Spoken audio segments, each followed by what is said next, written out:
Are veterans abusing VA benefits is the question on the table. Not a good question for Congress to be talking about, in case you're curious there. And what's going to happen is one of two things. All right. First, benefits will go bye-bye, which, to be honest with you, is not likely. I don't want that to be a thing. Okay. But two, lots of oversight is coming and it's fast approaching. What we're going to do here is watch a clip from Representative Van Orden. Hope I'm saying that right. And I think you'll pick up what he's getting at. And as always, I'll give you my thoughts, but I want your thoughts. No one cares about my thoughts. I want your thoughts in the comments down below. So here we go. Very short clip.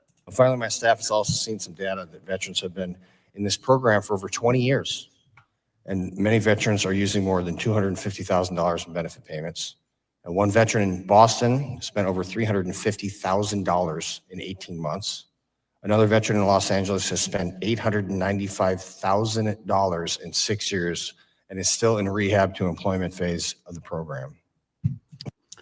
So we're talking about VR&E here, which is an employment program, not an education program, although education will follow employment to be retrained or to be trained, okay? It's a lot of money. Here we go. If anyone's concerned about funding for veterans, they need to be concerned about what's going on in this program also.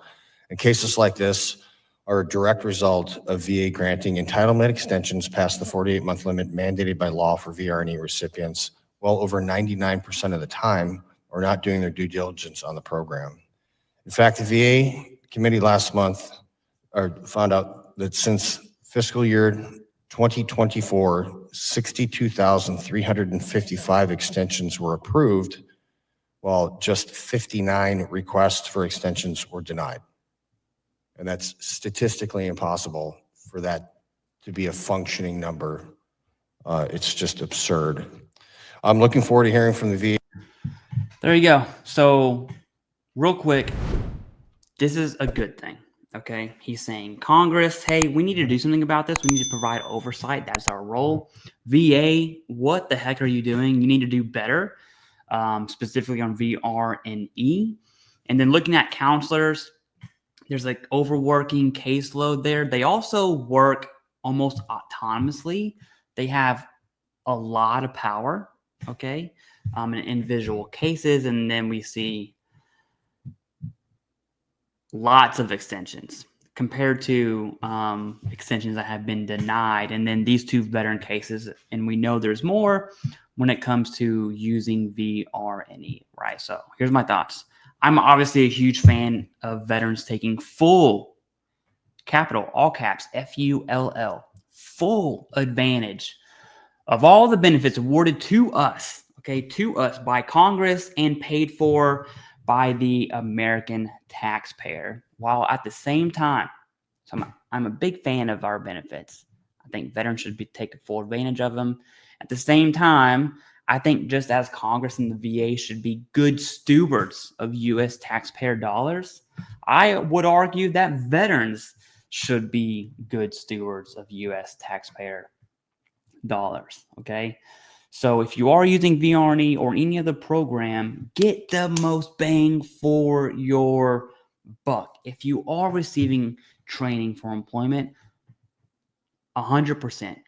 Give it your full effort because you're receiving that benefit, which is owed to you, okay? You rate the benefit. You've been approved for it. You have qualifying factors that put you in VR&E in the first place. You rate the benefits, but don't let it go to waste. Okay, this is real people money here, and it's only meant to help you, by the way. So use your post 9/11 GI Bill benefits. I used 100% of my post 9/11 GI Bill. I used it all. Use your Montgomery GI Bill. I'm almost finished with grad school here in 8 weeks, actually. I can't wait. But I'm almost finished with my Montgomery GI Bill in addition to my post 9/11 because I rated root or seal decision. And if you rate the root or seal decision, gosh darn it, use your education benefits, okay? And if you use VR&E, if you rate VR&E, you qualify for VR&E, and you're approved for VR&E, do not let that program go to waste. Ideally, you would use VR&E and then your GI Bill benefits. That would be like picture perfect. Okay. But if you're spending, what was it? 895,000. Let me see. What was that number he gave? $895,000 to go to school. Bro, one, what are you going to school for? Okay. And two, I think we should get some oversight into whatever school is charging that amount anyways, but that's a different topic. Okay. Let me know your thoughts down below, and thank you very much.